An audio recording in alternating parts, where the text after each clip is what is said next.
Hi there and welcome to episode 22 of our Room 2 Total War Let's Play series. Last episode we lost Brundisium and we also lost Patavium, but we'd only held Patavium for a turn or so. Wow, that is minus 94 and minus 9 per turn. They are not happy bunnies over there. That works well for me, I guess. Anyway, let's crack on with the game at hand. So I've learnt a lot, and the main thing that we've learnt is that in the last episode, when we lost our army at Patavium, our gold income, our predicted income, shot up to 1,000 from, I think it was on minus figures at the end of last turn. And the reason for that is, as was pointed out in the comments section by Darrell the Kitsune, the mercenaries that we had in the previous army take up a huge amount of cash, and we just have a look at these. If we look at legionnaires, for example, the upkeep cost here is 140. If I look at, say, veteran legionaries, 160, and they're some of the best units that we've got at the moment. Look at the mercenary citizen cavalry, 420. So if we get rid of these guys and close this, then immediately our predicted income goes up to 1,400. So we're going to go around and just thin the lines out a little bit, so that guy hasn't got any. There's two Italian spearmen here, mercenary Italian spearmen. They're 220 each. So you compare those to, say, I mean, who are they like? They're kind of similar in skill to the Principes, and they're only 120. So nearly double for these Italian spearmen here. So we're going to get rid of these guys as well. Get rid of those two. Now we've got 1.8 grand predicted income. And over at Cassentia here, had a thought about this one as well. If we can raise some forces, let's have a quick look. Wow, there's a lot of available generals to us. If we can raise some free forces, none of those are free. These guys are free, but he's not very good. He's got bad authority. This guy, wow, this guy's really good. He's a 4-star statesman, and he's free. 5 zeal, 4 authority. Let's see if we can raise him and get some veteran legionaries over at Cassentia. Then Cassentia, we will have a much better chance at defending against this Syracusan army here. If we can even, I don't really want to hire some mercenaries because that's completely negating the point there. And the only recruitment option we have available to us is levies. So we'll just leave them there. They're free, so we should be able to, even if we can just kill a few of these guys off, we should be in a little bit better standing. And Cassentia has a garrison of 8, so it's 1 legionaries, 3 rurari, 2 plebs, and 2 levies. So we've got a little bit of, we've got a few troops there. There's no wall around this city, but we may be able to mount a defence if it comes to that. The other thing is over here at Brundisium, we have lost this, but there's only a tiny garrison fleet. In fact, there's not even a garrison army there. So if we're able to bring an army down from somewhere, maybe if we could raise a force over here in Neapolis, another free force. These guys are not very good actually. Well, this guy's got, it's 262 or 265. I mean, this guy's great apart from authority. So he can't lead an army, but he can, take care of himself. So let's raise a very quick army there. Let's just set him as general and bodyguard. And I wonder if we could go and take Brundisium. This is a long shot, but let's just give this a go. No, this, unfortunately, they have, well, the garrison army is rubbish. But the only problem is for us, they have, we have 40 men. And they have a huge amount of men, and they also have walls. So let's just continue this siege and actually leave these guys here. We can't actually hire any mercenaries now that we're in the wrong state, but we actually, at least we're putting pressure back on Brundisium there. Now, this army back up near Ariminum, we were thinking of bringing these guys down on some sort of forced march to Brundisium to retake that. But then there's the worry that the Nori up here are going to start taking Ariminum or Valathri. So the other option is maybe to go back on the offensive and retake Ariminum. Patavium, sorry. But what have they got in there? So they've got a huge garrison in Patavium. So that's 6 Celtic tribesmen, 5 Celtic skirmishers, although they're all at half strength at the moment, so that's kind of like 6 full units there. 8 plus 5, there's 13, plus 7 is 20, plus 6. You're looking at 26 full units, and we do not have, we've got 18 here. We could look at taking Medalan or even Genua, but it's not really ideal. It's not really an ideal situation to be in. Tempted to kind of sit around these bridges here, but I think in reality the best thing for us is just to garrison ourselves up in Ariminum and to stay safe and stay defensive. Now over here in Eulalia we have this very small army, not really doing a lot at the moment. I'm wondering if we can, we can repair that for a start. Let's do that. We can't actually repair the auxiliary barracks because we don't have enough cash, but with the army that's in Corrales we could potentially take these guys and assault Lillebeum. Now the only problem is we don't actually have any vision over Lillebeum, so let's give it a go. Let's see what's going on over there. And we can't actually get in range. Are we able to? Yes, we are able to encircle them at least. Let's maintain a blockade there. If they come out to attack us, we may be able to take them via the sea, although we don't really have any ranged units. We've got 2 units of velites. The rest would have to go in some sort of ramming speed mission. And what's the garrison army at Lillebeum? They have 8 garrison units there, so 1 citizen militia, 2 Libyan hoplites, and 5 mobs. So not a lot to be concerned about with regards to the mobs and the garrison army, but they do have the People's Army, the Ambassadors of Atlas, and the Tusks of Destiny. So what is that? African war elephants and some cavalry. Okay, cool. So that's Lillebeum, and that's Carthage under assault. Syracuse, they still have a fair stack there. Cosentia, we've now got a bit of defence. Brundisium, we are putting pressure on. So I think we should end the turn and see how many times we get attacked during the next few seconds. I'll see you in a bit. Oh, wait. We do have an unassigned skill and also an unassigned tradition. So Legio 3 Primigenia and Sextus Sulpicius Sura. So let's go and see if we can find those guys. And it is this guy, Legio 3 Primigera. So we can assign a tradition. Let's go for defences, ambushes, conquerors, keepers of peace. I don't think we are keepers of peace at all. Plus 3% weapon damage inflicted by all melee units. That's the best option, I believe. And also let's send him to become a soldier with plus zeal and that sort of thing. Now who else has upgraded? Is it you guys over here? No. You guys maybe? Nope. You guys? Nope. Well, I have no idea. I'll find them and then end the turn. I'll see you in just a sec.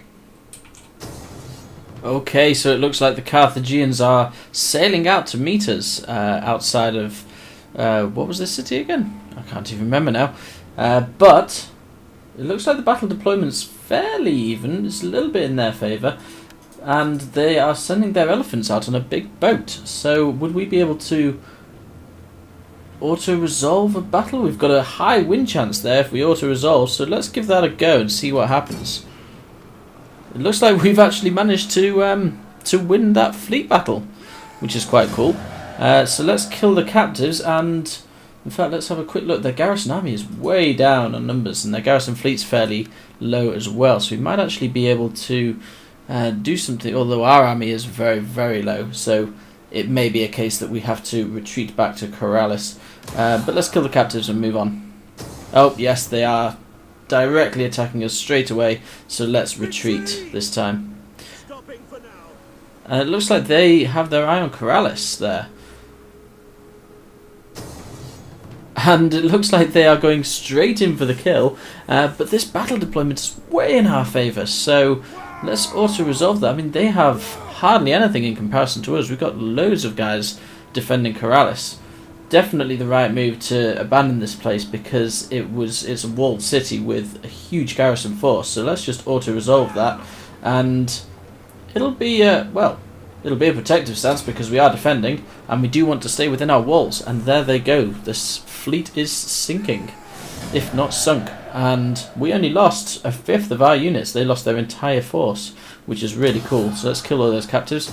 And they're coming in for some more. Well then, this is really not in our favour this time, but we still outnumber them by quite a lot. I'm going to go ahead and defend this on the battlefield, although let's have a quick look at what they think. There would be a high chance of victory, but either way I'm still going to go and defend this on the battlefield, just because I'm not too happy about what I'm seeing here. The fact that we've got so many more units than them, and yet it's still saying that it's way in their favour. So I'll be back in just a sec. Here we have another prime example of the amazing AI in Rome 2 Total War.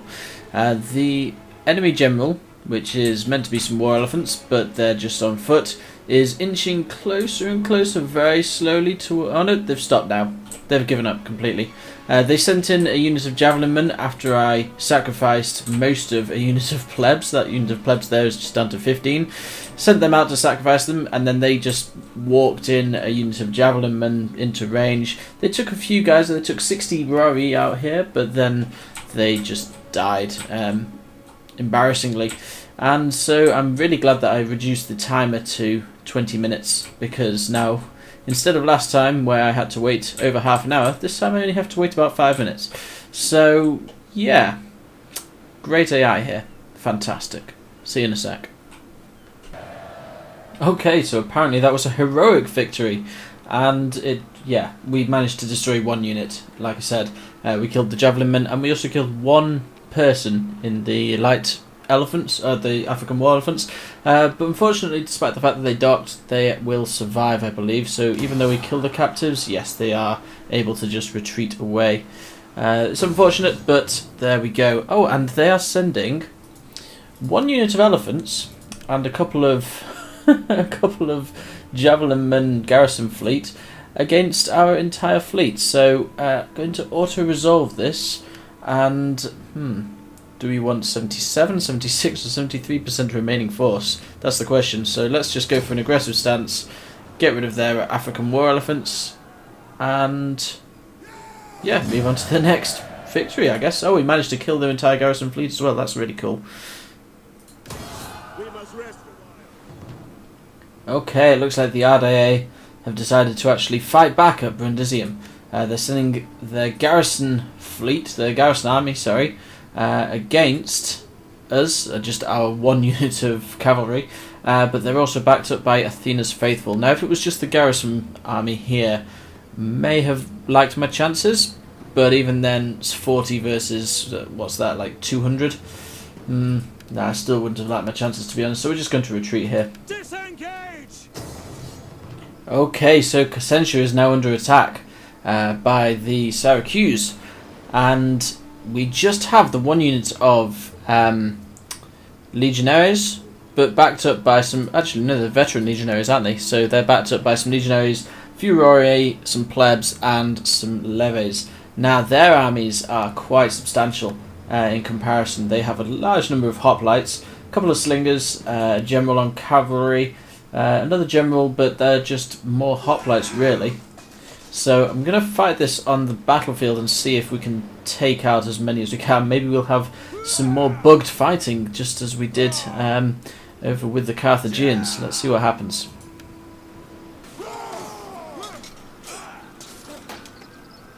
I have no idea how we managed to do that, but that, my friends, was a victory.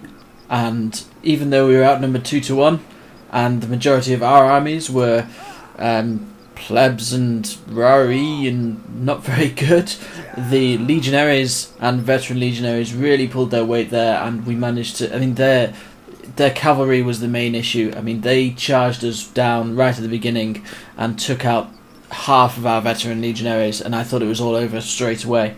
But as soon as we got the upper hand and the cavalry was no longer charging, we managed to take those out pretty swiftly, most of their cavalry, and then they just lined up to die. So we did actually defend Cassentia.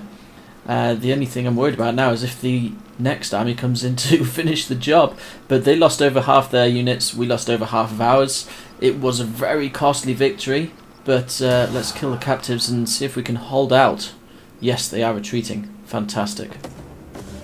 And that's the end of the turn there. That was a very, very, what's the word? Full turn. So we've got tactical drills, research complete, an increase in rank for Gnaeus Pullo Priscus. And we've got a slave revolt imminent in Corsica et Sardinia. And a subject has gained notoriety as well. So where is Corsica et Sardinia? Is that over here? Yes, it is. So why is the slave revolt imminent? Ah, yes, minus 99. That could have something to do with it. We may need to actually sort something out here. First things first, we should probably repair this building, although that gives minus 4 food. We've got plenty of food, so we can actually repair this. And we can't actually upgrade this anymore because we've just set to repair the auxiliary barracks. But that's okay. I mean, we're probably going to have some sort of slave revolt, which isn't ideal. We're just going to have to maybe take this army and the next turn, bring them down south to Corrales, if it is Corrales that they revolt in, and sort them out. Now, Lilybæum. We pretty much drained the resources over at Lilybæum, but this army here is really suffering. So it's not a walled city. I'm wondering if we can actually just take this city now, though. Let's give it a go. That was probably the wrong button. But yes, fantastic. It's mostly in our favour. So let's just auto-resolve this. It's going to be a decisive victory no matter what we choose. So let's go for an protective stance. 1 extra %, and stab him in the neck. Fantastic. Nice. And let's occupy that. Although we could loot for some extra gold. Do we need the gold? Do we need the gold? Minus 1 per turn. Conquest next turn only is minus 50. Conquest next turn only is minus 25. Provincial instability is minus 1 per turn. That's minus 1 per turn, but for 20 turns. We could see gold. It gives us a little bit now, but it's not really worth it for the extra 10 terms of minus 1 public order. So let's just occupy, or we could always raise it. Minus 1 per turn for just 5, and then that actually. Considering how people hate us anyway, although we will have to repair that. Yeah, let's just go to occupy. Take Lilybæum for ours. And then hopefully we'll actually be able to repair those units. The public order's at minus 39 at the moment, which is actually pretty good, considering. Conquest is minus 25, but public order of 39 is actually really good for something that we've just conquered. So I'm quite chuffed with that, actually. Let's just see if we can't. Ah, yes, we have some people to upgrade here. So let's give you. What can we give you? There's a lot of minus morales around. Could give you Marine Strategist. I think minus 10% morale for all enemy units is quite a good idea. And we also need to do some research, don't we? So let's have a quick look. What sort of economy-based research do we have up our sleeves at the moment? We can do some concrete, which would give us an aqueduct and a gladiator school. We could do plus 3% tax rate, maybe? I mean, we've got 1.8 grand coming in every turn now, which is actually a lot better than we've been in a while with regards to money, so we don't really need the money at the moment. What about our military side of things? We can have minus 15% mercenary recruitment costs. We could have probably done with that at least 10 turns ago when we were wasting all of our cash on that. Wow, strategic maneuvers. We can actually go all the way up there. It'd take 10 turns, but 20 shots per minute for all, 20% shots per minute for all land units, 10% battle run speed for all land units. And then there's just siege units, which we've not done any research in at all at the moment, but we don't really use siege units all that much anyway. So I'm torn between increasing our wealth and increasing our strategic maneuvers. I think it's going to have to be wealth, because we need to really concentrate on wealth in the early game, and we are still in the early game at the moment, so it's going to probably be labour organisation, plus 2 public order for all provinces, and minus 5% corruption in all your provinces. That would be a really good one, especially for the public order bonus. So let's go for labour organisation. That'll take 6 turns to sort out. And we have some sort of notoriety, something that requires our attention here. A member of your family has been found guilty of poisoning his ward to inherit the boy's lands. Lands? What would you have us do with him? So he's poisoned his ward so that he can inherit his lands. Do we want to throw him from a rock? Do we want to crucify him, pardon him, or do nothing? We should probably either crucify him or throw him from a rock. I quite like the idea of throwing him from a rock. Let's do that. Fantastic. Throw him from a rock. Okay. What's next then for us? So let's check and see if we need to repair anything else. Now there's a few buildings that we can't actually use. I believe we're getting the minus 4 public order per turn from Squalor. Let's get rid of that and change it into, in fact, can we not change it into something else? I think we could. No, I don't think we can actually, because it is just a coastal town, so I don't think we can actually change that. Same for that. Oh yes, and the Nori. Oh, nearly forgot about these guys. They have mobilised an army to come near Valathri, so I think we need to bring our army over to defend Valathri. Very quickly now, let's go around the mountain and just garrison that force over in Valathri, just in case the Nori decide to attack us. That army's fine as is. Now what about Ariminum? Oh, we need to repair a load of stuff in Ariminum. 400, 500 and 600. We might be able to repair all of this. Let's give it a go. What gives what? So they all mostly give... That gives some garrison forces, which we will need in the coming weeks and months. And we can actually repair everything, so let's do that. We're completely out of cash now, but everything is repaired. Considering how... oh yes, I forgot about these guys as well. Wow. Let's bring these guys back into Neapolis for now, and we'll actually... We could do with recruiting a small army there with those guys, but we'll leave it for now, because mainly we don't have any money. But soon if we can build... Actually, can we get rid of this Carthagian fleet? I think we can. It is just a fleet, but we do have quite a large garrison force and a large garrison fleet here. Let's just auto-resolve this and fire off an aggressive stance there, a decisive victory, kill all the captives, and send them packing. And we've got an increase in rank as well, so that's a good little fight for our general, our new general there. And let's just upgrade him, make him a warrior. Fantastic. But now I think that we'll bring this episode to a close, considering how active that last turn was. And in the next turn, I mean, we took Lillebeum, which is awesome. Next turn, maybe we'll even start looking at Syracuse over here. But we do need to heal up this army, expand this army, retake Brundisium at some point, and defend Valathri from the Nori as well. And we're probably going to have an uprising over here somewhere. Maybe it's probably going to be Corellis, and they're probably going to take it in one turn. But we should be able to do something about that fairly soon. But we're in a good place at the moment. We're actually making some money for once, and yeah, we seem to be doing alright. So, like I say, bring this episode to a close, and I'll say thank you very much for watching. Until next time, bye bye now.